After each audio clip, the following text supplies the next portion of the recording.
Okay. On August 2nd of 2025, I attended a week-long retreat of Joe Dispenza's in Washington, D.C. Filming this video is a little crazy because I have been inactive for like a year, so this is my first video back, and I'm very excited to share with you the things that I learned at this retreat, the experiences I had, the things I saw. Like, some of these things sound a little woo-woo. They might sound a little delusional.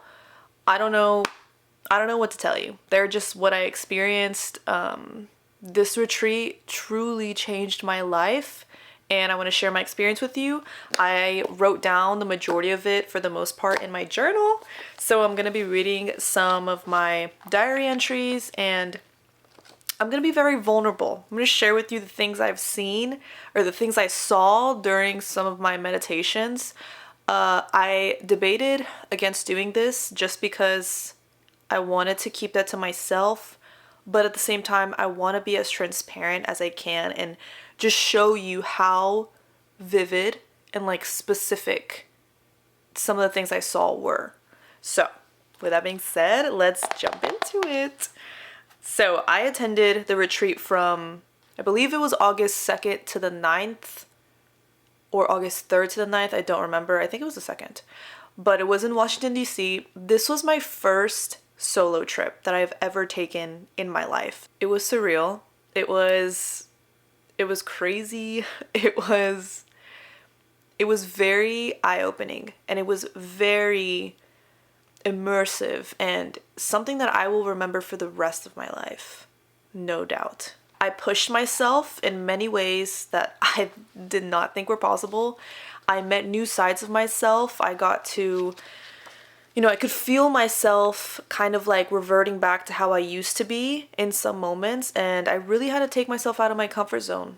And at other moments, it was a retreat that pushed me emotionally, mentally, physically. Like, I felt it all, and I felt so much energy that I've never felt before, and it was just something that I will never forget, and I will have it close to my heart, and I want to share with you everything I wrote. So, with that being said, this is my first entry over here. August 2nd, 2025 at 10:35 p.m. Dear Diary, a lot to catch up on. I'm currently in Washington, D.C. for the Joe Dispenza Retreat.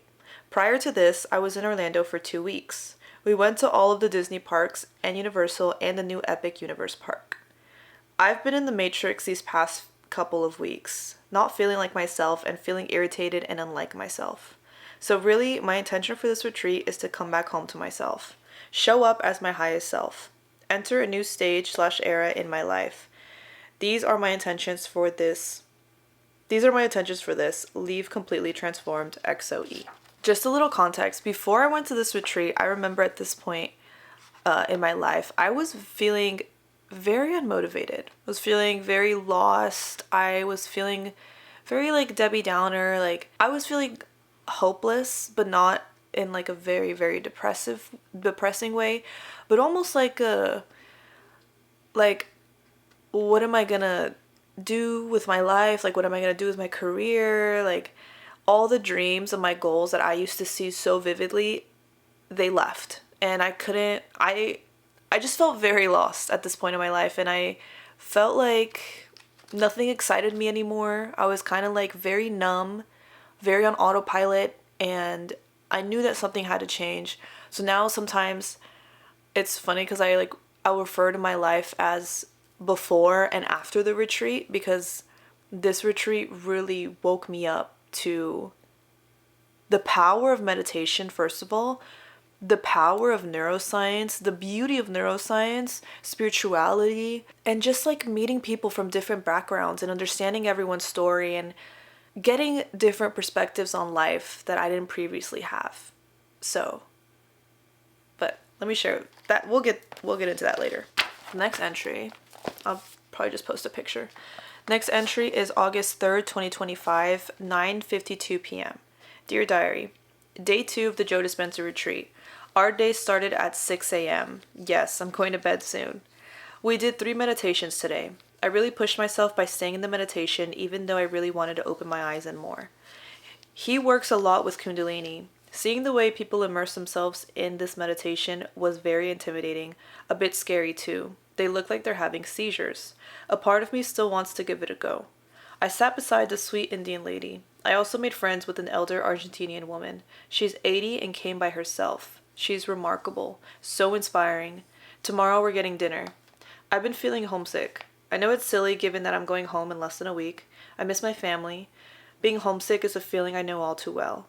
I feel uncomfortable, but every emotion is temporary. One last thing. I realize that when I meditate, I get a pain in my collarbone, specifically my left one. I don't know why. Hopefully I figure out why. Check back tomorrow. Let me give you some context as to what I was referring to. Our days were all day.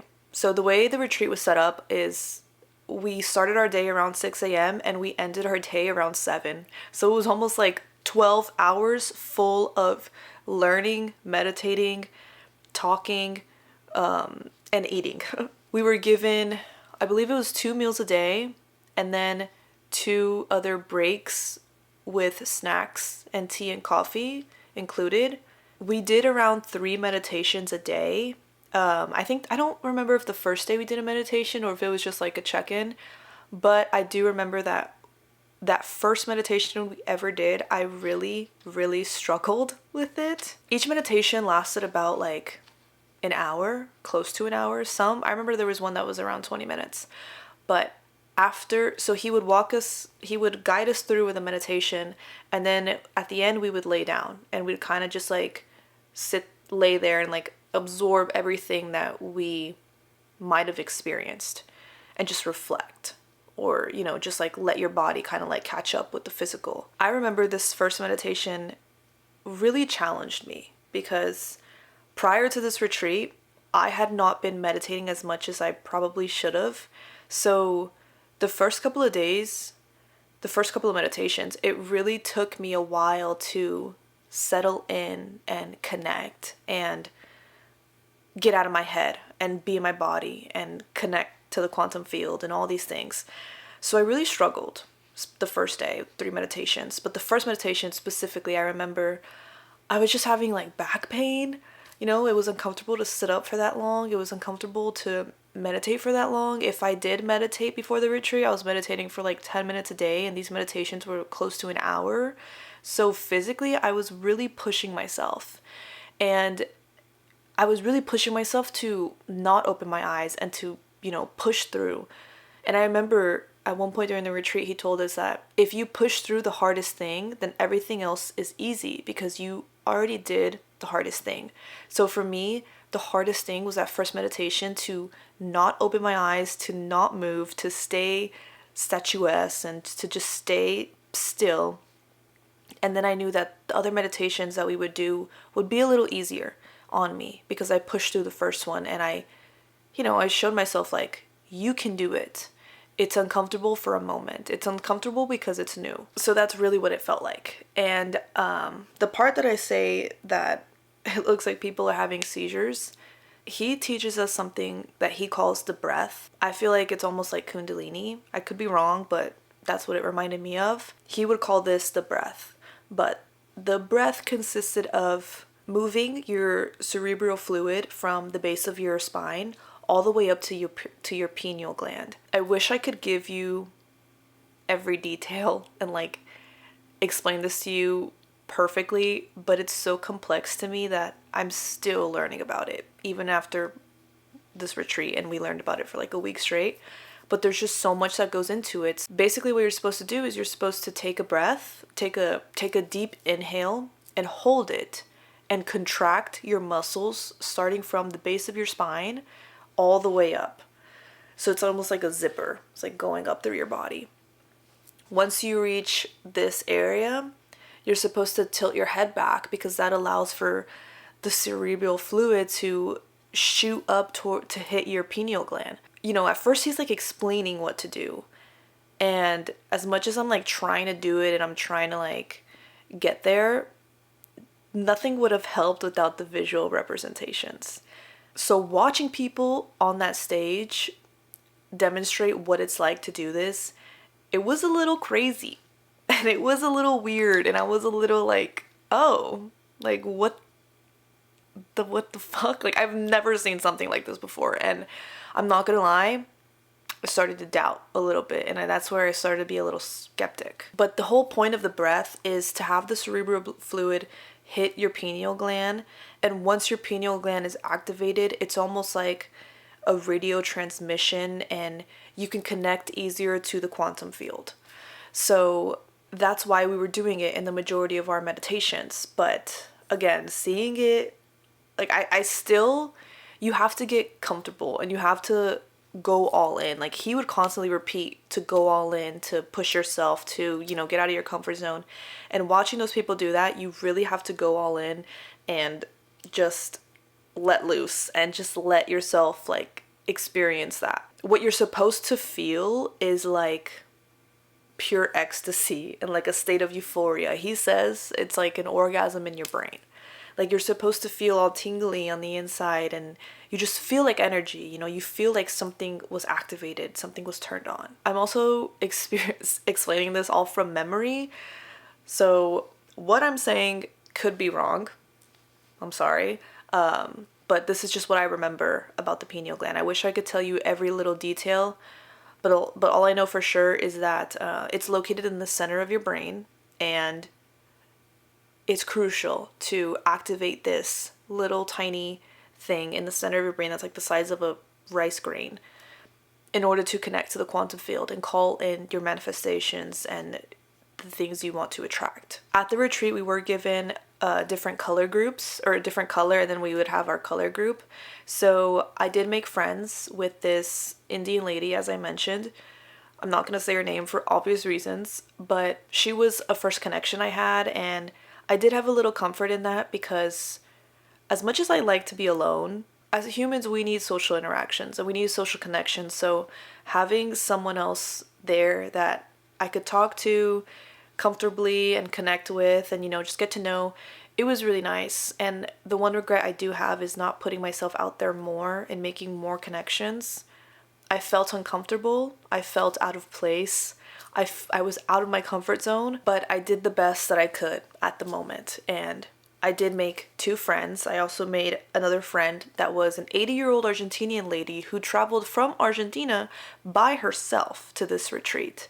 She had told me that she had been meditating for close to 50 years, I think, and it was surreal to hear her stories and have dinner with her and just, you know, have her speak about her life and the things she's experienced and her meditations and what she saw and everything. So that also gave me a lot of comfort, and it took me a while to open up to her and to, you know, be vulnerable with her and like let her in.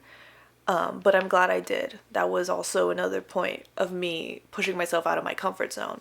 And she was actually the person who told me to write notes and to document all of it, because at first I was not writing anything. And she told me to do so. She inspired me to do so. She was doing it too. So it was really nice to have some familiar faces, you know, in a crowd where there's like, I think it was like 3,000 people. So it felt really, really nice. I was feeling homesick, but I kind of feel homesick anywhere I go. So I tried to push that away as much as I could, and just be present and enjoy what I was experiencing, because again, this is like a once in a lifetime opportunity. Well, I don't know, I really want to go to another one, but I was just trying to make the most of it. I tried to get out of my head, like I was gonna go home at the end of the day, or you know, at the end of the week. So I tried to push that away as much as I could. And again, it probably didn't help that I didn't like know anyone, I didn't really talk to anyone. I was coming home to my hotel room by myself, and like you can't help but feel a little lonely, you know. And I love my alone time, but I remember that retreat, I did feel very lonely. I'm not gonna lie, I was debating on not going to the retreat anymore and just staying in my room and like letting the days pass me and then go home. And I think I touched on that a little bit later, but I'm glad I didn't do that. And let's go on to the next part. August 4th, 2025, 3:35 p.m. Dear Diary, decided to take notes during the retreat. Here they are. Everything, so these are my notes.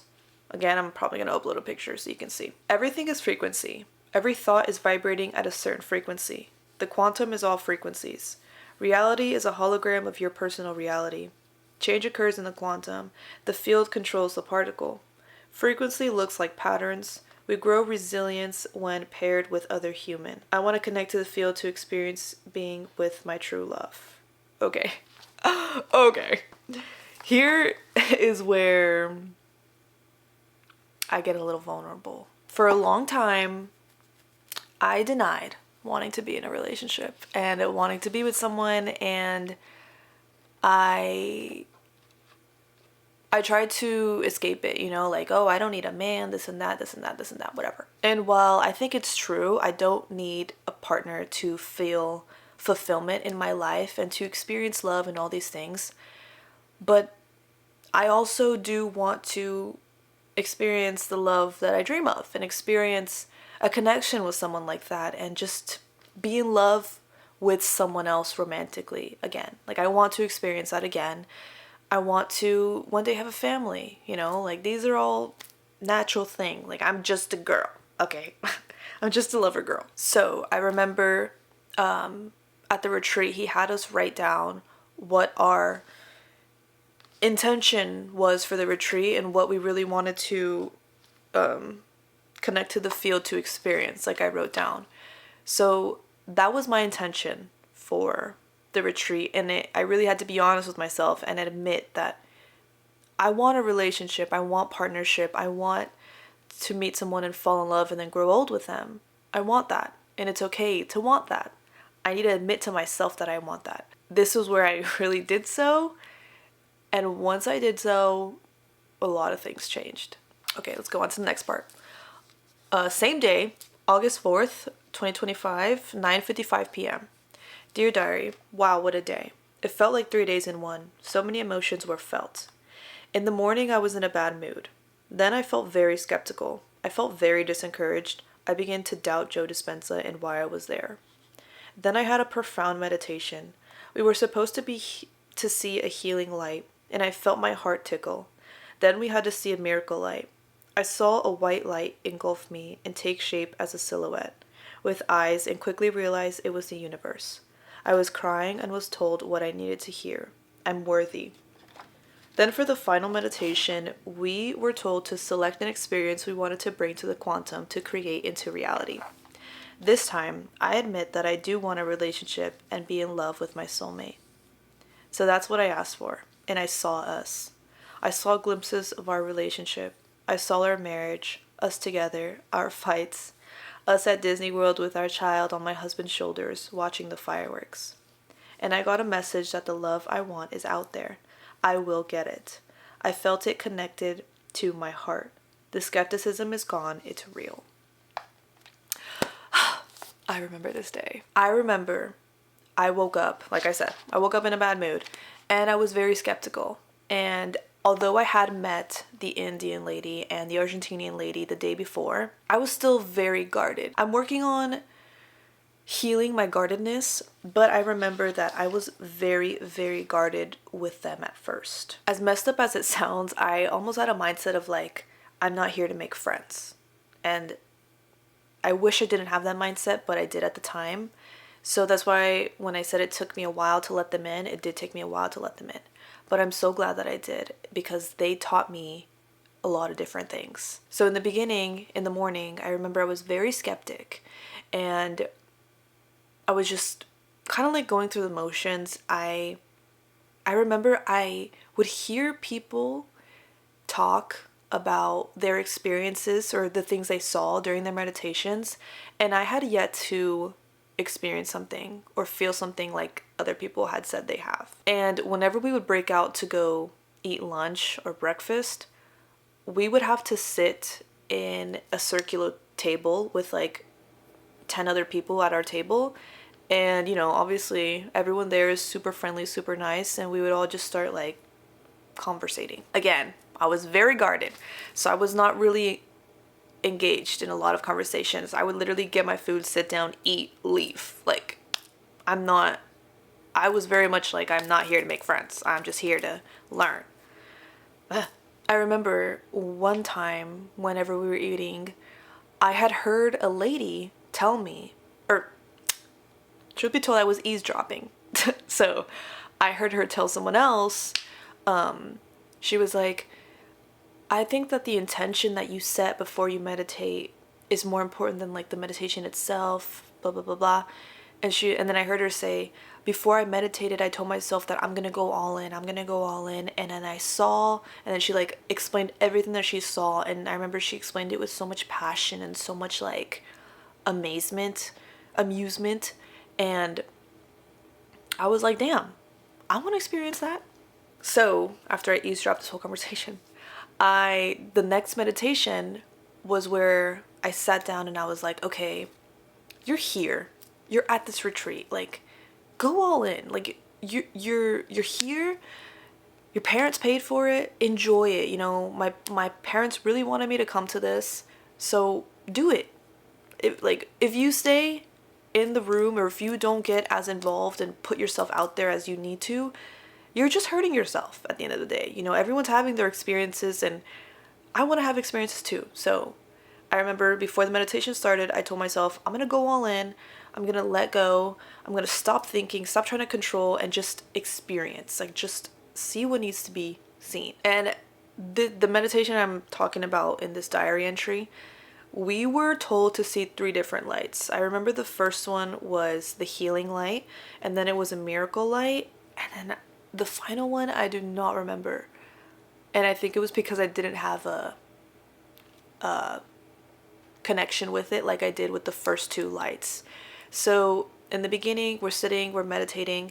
He always starts the meditations with a heart opening part to open your heart and be willing to receive whatever you need to receive. I remember specifically for the healing and the miracle light that we were supposed to visualize, the miracle light was green. And I saw it like, kind of like a green light just come around me. And my eyes are closed, but it's like, I just felt, I just saw like a green light come around me. And I felt my heart kind of like tickle. Like I said, I felt my heart like remind me like I'm here, you know, like my heart made its presence known in that moment. And that was the first time I ever felt any sensation, anything during a meditation. And then after that, we were supposed to visualize a miracle light. And that's when I saw this white light. And although my eyes were closed, it felt like someone had like a flashlight and was just going around me and like shining a light in my eyes, because that's what I saw. I saw a white light just like come around me and circle me. And then I saw, like I said, I saw the silhouette, and I saw its eyes, and I realized that, you know, this is a higher power, this is God, this is the universe, this is something bigger than myself. It wasn't anyone specifically, like it wasn't human, it was energy, it was a presence, it was a higher being that was looking at me, watching me, you know, like saying like, I'm here, you are with me. And I remember hearing, you are worthy, you are worthy. That hit really close to home, because at this time I was also going to therapy, and in therapy I had realized that a negative core belief I have about myself, we all have negative core beliefs about ourselves that we may not even realize subconsciously that we carry. But one of mine was that I don't feel worthy. That's why in that meditation, hearing those words, it just gave me so much clarity and love and comfort and just so much love. Genuinely, I literally felt like I was being held by God. Like I was being held by something besides myself that was telling me, you are worthy. You are worthy. That was what touched me and like kind of like spooked me a little the most. And that's why I didn't really connect with the 3rd light that we were supposed to see, because that was so surreal. I felt my cheeks wet and I realized I was crying. Like I was literally like sobbing, and I had a smile on my face. And during meditations, you know, you're not supposed to be in your body, be in your head. You're kind of supposed to like detach and be nothing. So whenever you are realizing like what's going on, you break out of the meditative trance. So I realized what was going on, and that's why I didn't really connect with the third light. But it was surreal. Like, I didn't care. Like, I had to experience that. I had to be told those words and be told that you are worthy. Everyone is worthy. You deserve to take up space. You deserve to shine your light and be the person you want to be, because at the end of the day, everyone has that privilege. You gotta wake up to it. You gotta own it. At the beginning of that day, I remembered I was feeling very skeptical because everyone was talking about the experiences they were having with their meditations and what they were seeing. During the retreat, he would tell us to turn to our partner and tell them what we experienced in our meditations or whatever. And, I was like, I didn't experience anything. And I'm talking to a rando, because every day you kind of sit by someone new. So I'm talking to someone who I don't know, and I'm telling them I didn't experience anything. I didn't see anything, whatever. And they're telling me what they experienced and their crazy stories. And I'm hearing like people behind me talk and people next to me and people in front of me. So that's why I was feeling a little skeptical, because I was like, are y'all just lying? Like, are we lying? Why am I not experiencing anything? Like, I was feeling very doubtful. But then once I had this meditative experience, oh my God, like everything flipped. And I believed so much more. And I think that's why for the final meditation, I was so much more intentional, because I had that experience that I was like, yeah, I'm going all in on every freaking meditation. Like, this shit is real, y'all. This shit is real. So then for the final meditation, like I said, we were told to select an experience we wanted to bring to the quantum to create into reality. The simplest way I can explain the quantum field is basically a realm of possibilities. Anything exists there. There are many different timelines that we can experience depending on how well we connect with it. One experience that I wanted to call in was obviously being with my partner, with my soulmate, with my love, with my future husband. That was my intention. I set my intention. I admitted it. Like I said, I had admitted it to myself that I wanted to call that in. That I admitted that the day before, because I remember he was telling us that we were going to have this meditation and to be thinking about what we wanted to call in and write it down. And then the next day is when we had the meditation. So, or I think it was the same day. Whatever. When I tell you, like, I wish I could give you the emotions that I'm feeling and like show you what I felt, because words just don't do it justice. The way I saw these things, like, I just remember you're sitting there, you're closing your eyes, and you start to see like visions or like glimpses of your future. But these glimpses, they're like passing like this, and they last like a second, it's like boom, boom, boom, boom. But that second feels so long at the same time. So I remember like I was just seeing like glimpses of us, like us together, us on dates, us experiencing different things. Like I don't even remember specifically what it was because I didn't write it down. I wrote down I saw our marriage, and I saw our marriage. And the one scene that I hold so close to my heart, because I will never forget this, how vivid I saw this. I saw us at Disney World in Orlando. And if you know me, let me share some background with this. I have been going to Disney World since I was like 2 years old, every summer, like clockwork. We go to Disney. So I hold Disney very close to my heart. I'm also a Disney travel agent. If you need help booking your next trip, feel free to contact me. A place in my heart is held for Disney. And I remember one of the visions I saw, that again, it lasted like a second, but it also lasted like freaking minutes, hours. I was in front of the castle, and I remember I was standing in front of the castle in Magic Kingdom in Orlando, Florida, and I was watching the fireworks show that happens at the end of the day. And I was watching the fireworks show, and then I look over to my left, and I just remember I see my husband, my tall, sexy husband, and he's holding our kid. Like, I literally see him right now. He's holding our kid, on his shoulders and he's holding our kids' feet. And they're both watching the show. And I'm like, and I remember when I saw that, oh my God, I'm like tearing up right now. But I remember in the meditation, when I saw that, I started crying. Like, just tears were falling. And I had a fat smile on my face. And I knew that was my family, you know. I don't know how else to explain it, but it was so surreal. And I still see it so visually, so detailed, so specifically, because that's my future. So yeah, at the end of this meditation, I basically got confirmation that the love I want is out there and it's not just a dream. It'll be my reality soon when the time is right. And it just gave me a lot of comfort. So then that's why I wrote, the skepticism is gone, it's real, because these meditations changed my experience and they changed my mindset on this whole thing, and it was crazy. Okay, sorry, I had to step away for a second, but let's continue. Okay, so August 5th, 2025, 1:31 p.m. Day 4 recap / notes. Walking meditation in AM, walked with purpose, stood with purpose, carried myself with divine feminine energy.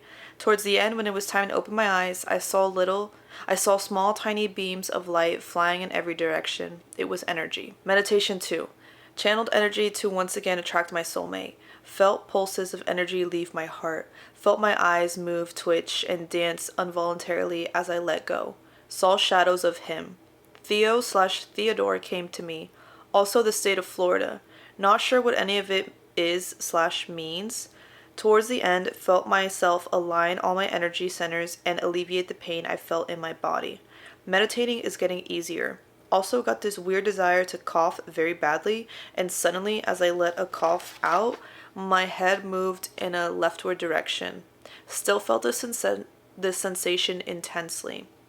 Laughed again, coughed again, and dropped my head, and the sensation disappeared quickly. Then I let go, and my eyes moved in every direction and in whichever way. It felt like I needed to move that way. Strange. Meditation 3. First a rectangle very clearly, then a man's shadow. Interesting, but wasn't as profound as others. We used a kaleidoscope. I cannot write. Okay, you gotta ignore the writing errors in this, but let's talk about this. We did do walking meditations. I don't remember how many we did, but we did do walking meditations where you are walking and you have your headphones in and you are meditating at the same time. And the point of those meditations were for us to walk in the energy that we wanted to call in. So like walking with that energy, so you know what that energy feels like, and you can carry that energy with you throughout your life and throughout your everyday after the retreat, you know, like that was what you had to come back to whenever you were like, I don't know how to move through life. Well, this is how you move through life, through these walking meditations. That's the energy you wanted to call in. Remember that. Meditation 2, I said that again. I attracted my soulmate. I felt pulses of energy leave my heart. I remember it felt like my heart was like a beam, and it was like boom, boom, boom, boom. Like it felt like this. Like I was shooting out energy. Weird. I remember the name Theo/Theodore came to mind, the state of Florida. Just like weird things that I know will make sense later, but right now they were weird, and I don't have answers for them right now. And then I felt all my energy centers, again chakras, align and alleviate the pain I felt in my body. I don't have the best posture. It's something I'm working on. And I remember that's why during meditations, it would like hurt my back to sit up straight for that long. But I remember that during that meditation, I like felt like just energy move freely through my energy centers.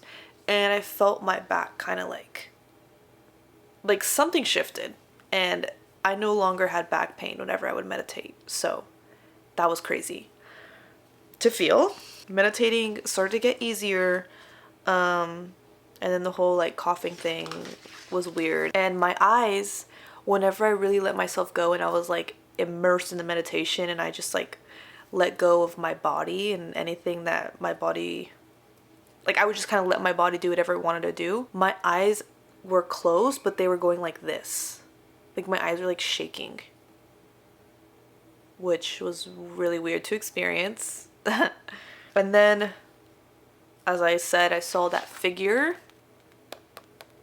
Don't know what that was. Still don't know what that was. I just remember I saw like a silhouette of a person. And I guess it was a person this time. Day 6, 2025, 9:23 a.m. Notes. In an age of information, ignorance is a choice. Meet me in love. Sorry, if you hear some noise, my family just got home. Meet me in love. During survival, the body stores carbohydrates as stress. Stress and people who are overly stressed in life do the same, hence why I lost weight due to loss of stress. Provide negative charge, pineal gland positive charge, hence why it dies.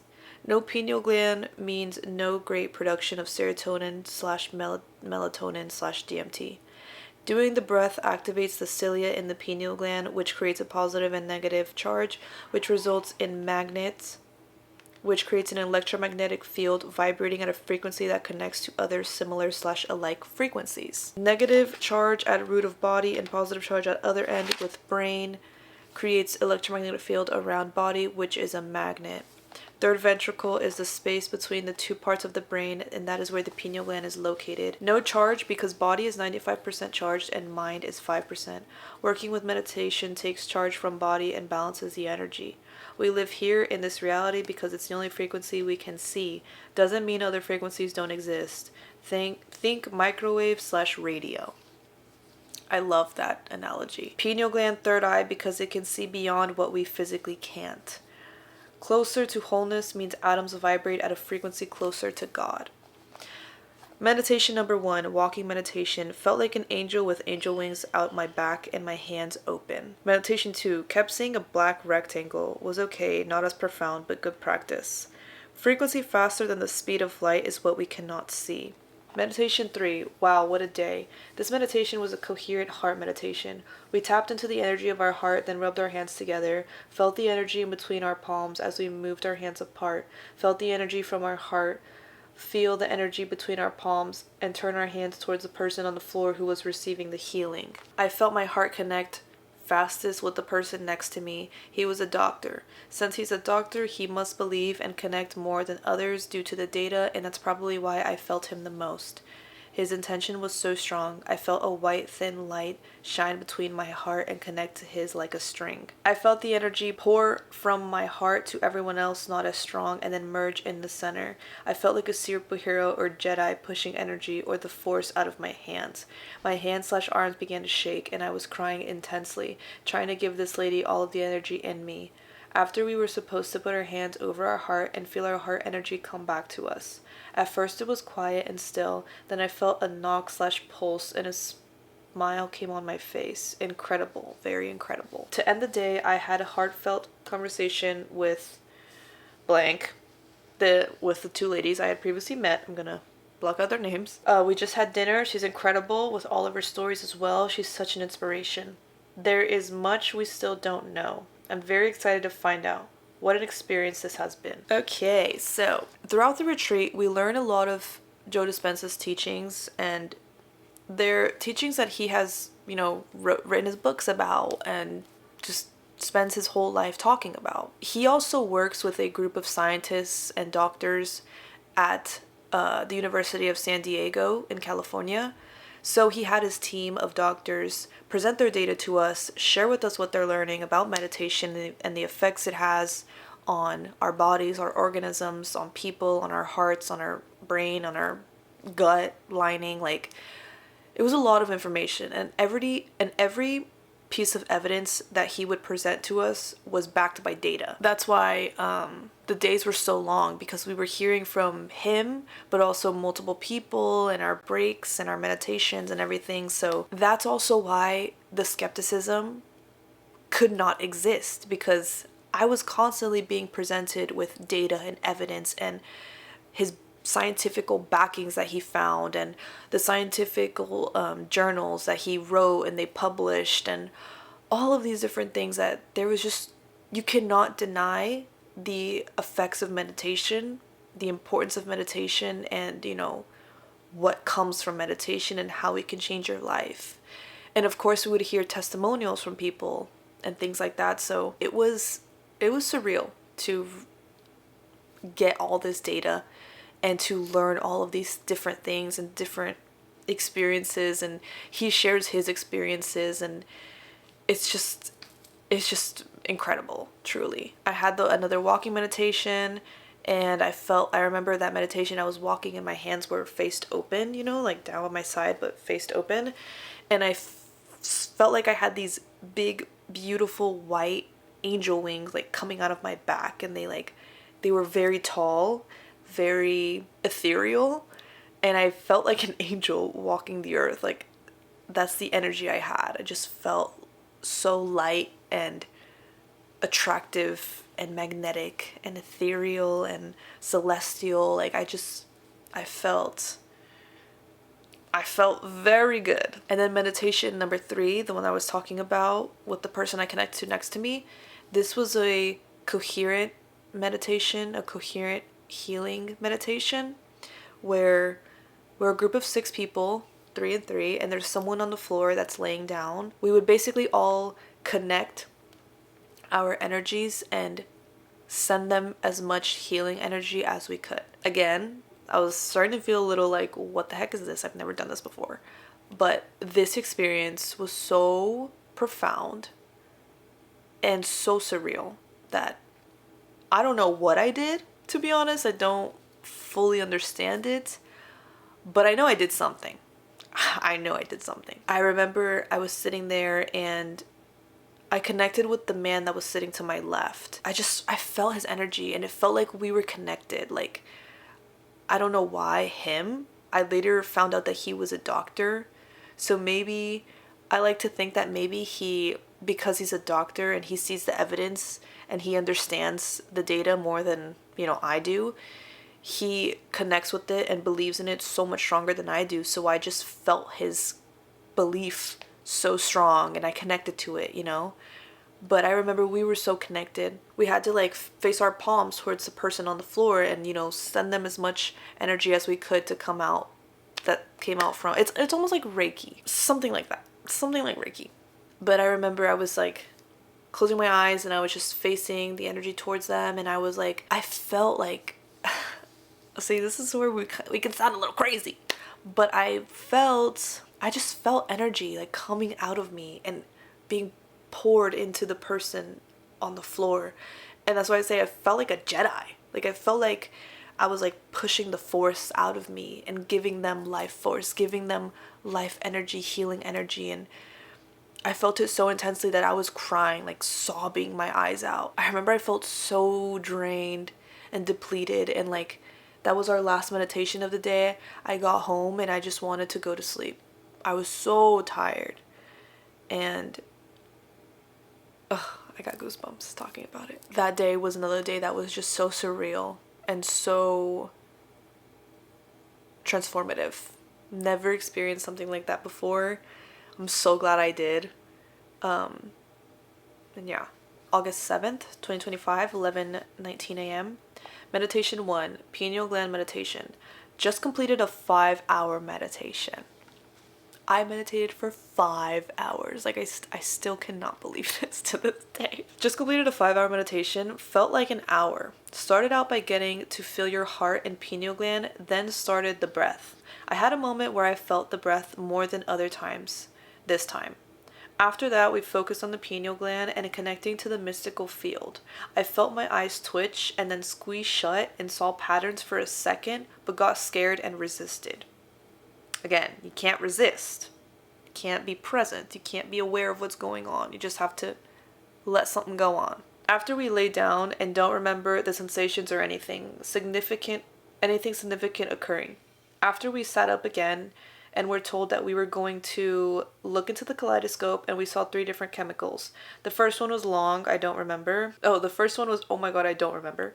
But the last one was DMT. All the chemicals we saw were in the process to experience lucid dreaming. After DMT kaleidoscope, we were told to lay down and I felt myself briefly lucid dream. This was crazy. At first, I was at a bar or house party with people from my past and I was laughing because they were funny. I remember it was a genuine laugh and felt so good to laugh like that.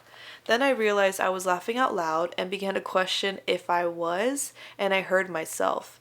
Then I heard the person next to me speaking to themselves as if they were in conversation with someone. I lost it after that. My attention snapped me out of it. Then he told us some time after, which to me felt like hours, to get up, and my body automatically got up with no time to feel tired. After that, I only remember coming in and out of consciousness. I felt pain, then I don't know what happened. Then felt pain again in my legs, then I don't know what happened. Next thing I know, he's telling us to lay down. I drifted away. Then he's telling us to wake up, and we realize it's 9:30, and we started at 4 a.m. 4 a.m., 9:30. 5.5 hours of meditating. Overall, my focus was very in and out. I don't remember a lot, which is, I think, a good thing. My soul went somewhere else, I'd like to believe. I had a mystical experience, at least my soul did, and I will later come to experience it in the 3D world. So far, this is all I remember. If I remember more, I shall write it down. Meditation number 2 was a short meditation to call in a new reality of a problem you want to fix. I centered this on my negative body images that I want to fully let go of. During the meditation, I kept getting messages and visions of femininity and decided to really settle into that. I chose femininity in that moment and felt my spine elongate and a white light make its way from the base of my spine along the top of my spine. Energy flowed up and I felt my back strengthen and lengthen in the process. I kept seeing images of beautiful women with divine feminine appear, and a smile was across my face as I knew I had embodied this energy. Incredible meditation. Let's talk about this 5-hour meditation, y'all. 5.5 hours of meditating. It felt like an hour. It did not feel like 5.5 hours, because if it did, I would have not been there. I remember I had this experience of me seeing myself at some social gathering with people from high school, and I remember they said something that was funny and I was laughing, and I remember I was like, the laugh sounded too close, too surreal, too much. The laugh didn't sound like it sounded like it was coming from somewhere else, like somewhere behind me. And so that's why I think I lucid dreamed a little bit, like my soul was like, or my spirit was like starting to come out of my body, and then I like turned around because I could hear myself laughing, and I like dropped back into it, you know? And I do remember the person next to me, they were just talking, like mumbling in their mouth, but talking to where like they were having a conversation, like they were talking without thinking, you know? It wasn't like they were like thinking of things to say or talking slow. It was like boop, boop, boop, boop, boop. Like they were talking to someone. And I know they had a experience. And once I, focused on that, then I obviously broke my trance. But it was surreal. I remember that was so crazy to experience, because I never experienced lucid dreaming of any kind before. So that was kind of crazy. I remember the second meditation, I was wanting to let go of some negative body images that I had that I placed upon myself and would prevent me from feeling loose in my body and feminine and just proud of who I am and, comfortable in my body. And that was my intention for this meditation, was to connect to that version of myself and embody that version of myself. And I remember the white light was crazy to experience. Like it literally felt like a white light just going up your spine. Like I felt it, like as it went up my spine, I felt my spine like elongating and just like sitting up. And I actually remember this meditation, the person next to me had, I guess, a really good experience, a really good meditation, that they were like, oh my God, or like they said something that kind of like startled me, and I like broke my meditation. in that moment. That doesn't take away from the fact that I felt what I felt, and I know a part of that energy stuck with me since that day, and I carry it with me now because my femininity, my connection to my femininity has changed so much since the retreat, since that meditation. I still feel it within me, and I feel it growing more and more every day. And now comes the final day, August 8th. I believe this retreat was from the 1st to the 8th. August 8th, 2025, 6:46 p.m. Dear Diary, today was the final day of the Joe Dispenza Retreat. To sum it up, incredible. What an experience, what an opportunity, what a blessing this was. Yesterday was a bit dull, and I had a couple of realizations about myself. I'd like to let them out so I can begin to leave these fears in the past. I need a new upgrade, and I need to let this version of myself die. She must die so I can evolve. Skepticism filled my mind again yesterday. I asked what was wrong, what was I feeling? I was feeling doubt. I was feeling doubtful about this whole thing.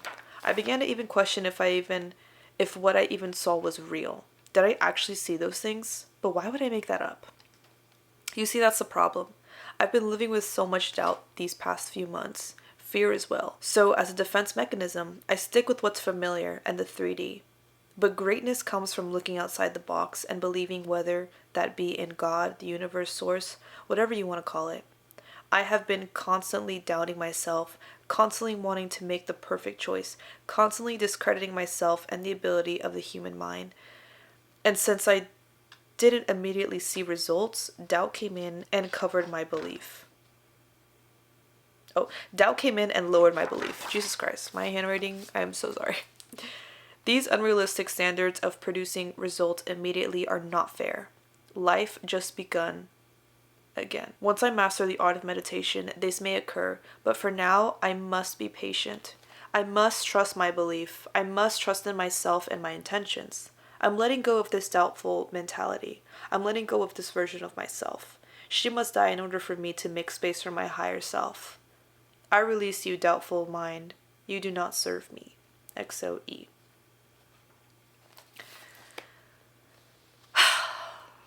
I started to have a lot of doubt because I was not having any more profound meditations. I wasn't seeing things anymore. I wasn't feeling things anymore. And that just shows what my mindset was at that point in my life. Like, I could only believe the things that were in front of me. I was struggling with believing beyond my abilities. I was struggling with believing in something bigger. I was struggling with believing bigger. And so whenever my meditative experiences stopped, I wasn't like getting proof anymore that what I was doing was working and like this and that. I started to doubt again.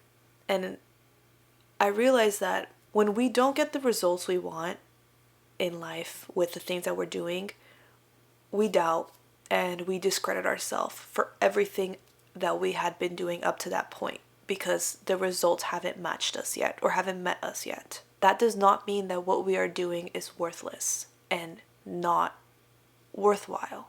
So that's why I said that version of myself had to leave. It had to die. It had to go away because it was not serving me. Living in doubt with the amount of things that I saw for myself, the amount of dreams and goals and visions that I see myself living, having doubt is just going to prevent all of these things from entering my life. I was living that reality. That reality did not serve me. It did not do me any justice. It did not fulfill me. And that's why I had to change. I had to do something better. I had to do something that would fulfill me. And so I had to let go of those doubts. I had to move on. I had to change. Like I said, I had to make space for this version of myself that has so much trust in God, that the things that I want will come to me with divine timing. Everything is due with divine timing. I know what I want, but I'm no longer attached to it. I know what I want, but I'm no longer consumed by it. I know what I want, and I'm no longer covered in doubts, covered and doubting my beliefs and everything I want, because I know that at the end of the day, these things are going to find me. It's only a matter of time. And I've also believed that if they are not finding me right now, it's because there is a better time for them to find me when the time is right. Divine timing. I have always struggled with being hard on myself, especially when it comes to businesses or my career and the things I want to do in this world.